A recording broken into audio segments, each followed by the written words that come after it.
Halo, assalamualaikum teman-teman. Apa kabar? Semoga semuanya sehat-sehat dan tentunya dalam keadaan bahagia ya.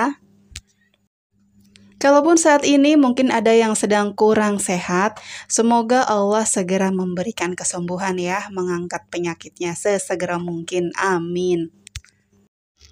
Untuk teman-teman yang baru pertama kali banget ya klik channel Teras Kamaya, saya ucapkan selamat bergabung dan selamat menonton. Semoga ada hal-hal positif yang bisa teman-teman temukan di channel ini.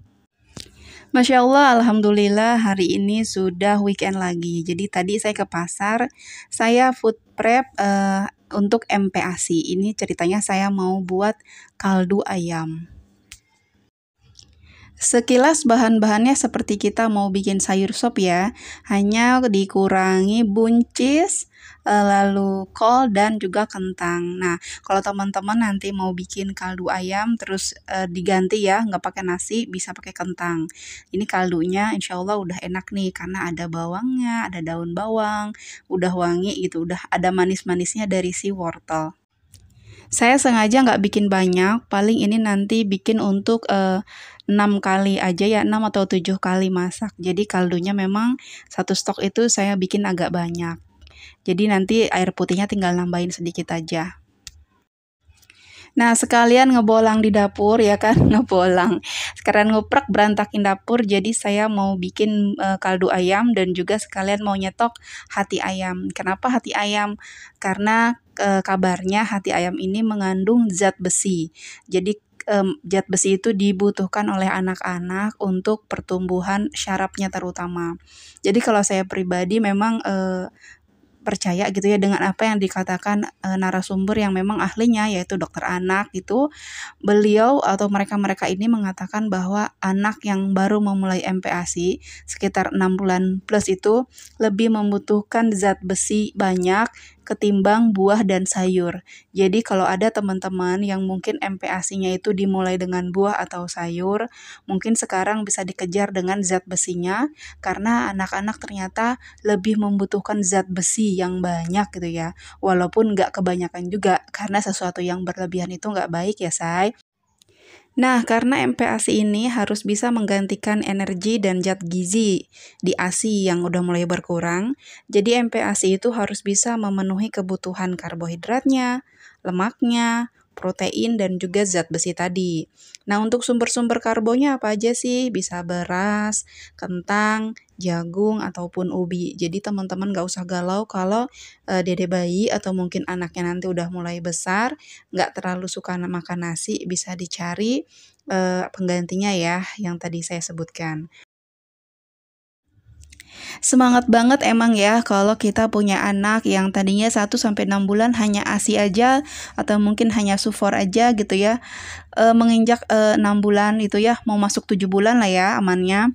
Itu udah mulai MPASI, kadang-kadang kita udah nggak sabar dihitungin, H-15, H-14 ya kan, H-2, -1.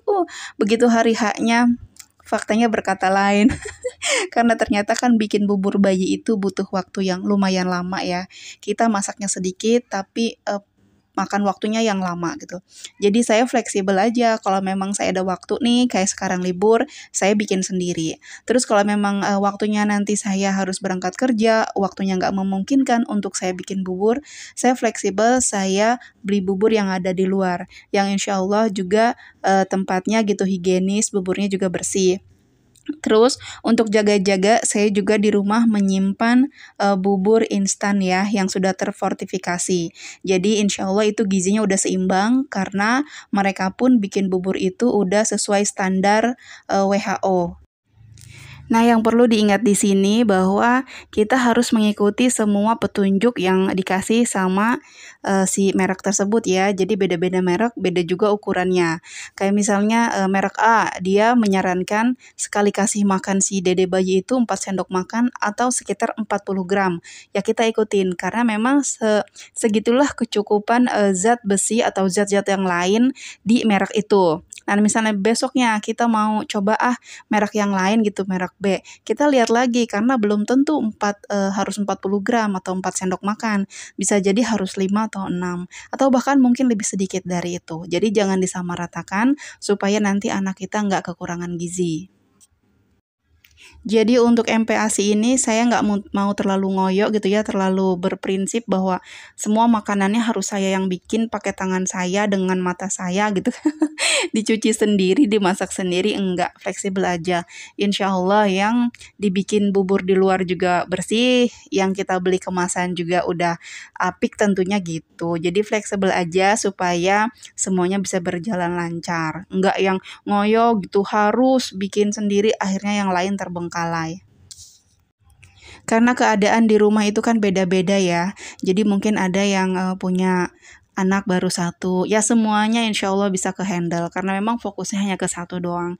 Terus gimana kalau yang anaknya itu ini adalah yang kedua dan yang si kakaknya itu masih kecil juga, misalnya mungkin baru 2 tahun atau 2 tahun setengah yang juga butuh perhatian. Nggak mungkin kan kita gendong bayi, gendong si kakak terus sambil bikin bubur. Fleksibel aja sekiranya semuanya bisa terkendali, semuanya bisa kepegang. Jadi yang bisa dibantu dibantu gitu, yang bisa dikerjain sendiri dikerjain. Kalau memang harus beli ya nggak apa-apa juga. Kalau nanti belakangan tiba-tiba ada netizen yang komen gitu kan, ih kamu mah males banget sih jadi ibu, bubur aja pakai beli. Bikin sendiri dong biar bla bla biar bla bla. Biarin aja sih, gatel-gatel mulutnya dia ya kan. Lumayan lah dia komen-komen dikit, dosa kita berkurang. Nah ini say, kaldunya udah jadi nih ayamnya bisa diangkat, bisa kita masak untuk ayam kecap mungkin, atau dibikin apa lagi tuh kalau saya sendiri niatnya ini nanti mau dibikin soto. Untuk wortel, daun bawang, bawangnya juga nanti saya angkat dan saya buang karena nggak digunakan lagi ya. Setelah itu disaring sampai benar-benar tinggal airnya aja. Sudah itu tunggu dingin dulu baru nanti kita pisah-pisahin per sekali masak. Saya sendiri, walaupun di usia 5 bulan setengah itu anak saya udah memperlihatkan ketertarikan untuk makan ya, tapi saya coba untuk tahan-tahan diri gitu ya, tega-tegain nggak apa-apa lah. Yang penting anak saya bisa sehat gitu, selamat gitu ya. Daripada kita nekat gitu sebelum usia 6 bulan udah dikasih MPASI terus kenapa-napa. Terus muncul lagi nih komentar, ah dulu anak saya nggak apa-apa dikasih makan ini sebelum 6 bulan, baik-baik aja tuh, sehat-sehat aja tuh sampai sekarang masih hidup. Biasa ya, netizen itu udah siap-siap aja komen apa yang kita lakukan. Nggak apa-apa ya, anak-anak kita tanggung jawab kita. Jadi sebenarnya mungkin keadaan sekarang sama dulu itu beda, makanannya juga beda-beda. Contohnya pisang ya. Kalau zaman dulu itu kan mungkin orang tua kita nanam pisang itu kan hanya untuk konsumsi pribadi ya. Jadi nggak buru-buru untuk cepet mateng. Bahkan mungkin ada yang ditunggu sampai matang pohon. Kalau belakangan ini kan kita nggak tahu ya, karena pisang itu kan untuk dijual dalam porsi yang lumayan banyak gitu ya, permintaannya di mana-mana. Kita nggak tahu itu beneran matang pohon atau matangnya itu dibantu dengan menggunakan bahan-bahan kimia.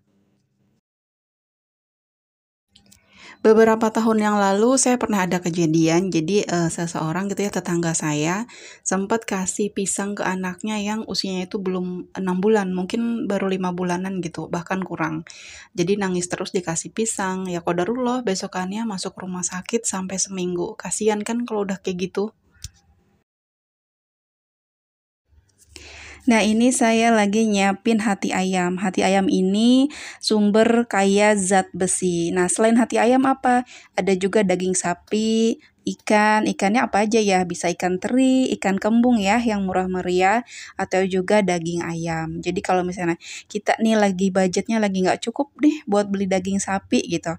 Nggak apa-apa, nggak usah sedih. Ada hati ayam, ada ikan teri, ikan kembung.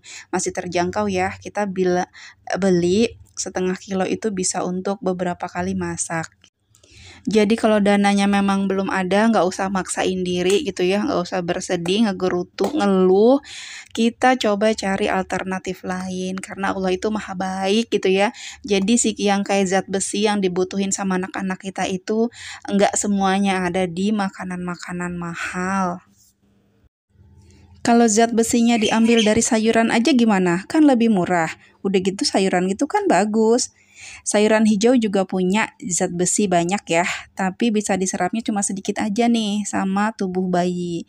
Buah dan sayuran punya kandungan serat yang tinggi banget. Saluran pencernaan bayi itu kadang belum bisa menyerap serat dengan baik. Jadi ini nih yang kadang-kadang bisa bikin bayi justru sembelit. Jadi kalau mulai MPASI, bayi nggak usah dikasih sayur, tetap dikasih sayur ya untuk membiasakan pola makan yang sehat nantinya. Jadi tetap diberikan tapi dalam porsi yang sedikit aja, hanya sekedar untuk memperkenalkan. Untuk teman-teman yang baru bergabung, jika dirasa channel ini bermanfaat dan teman-teman suka, boleh dong ditekan tombol subscribe-nya. Terima kasih. Terima kasih sudah nonton video ini sampai akhir. Tereska Maya pamit undur diri. Assalamualaikum warahmatullahi wabarakatuh.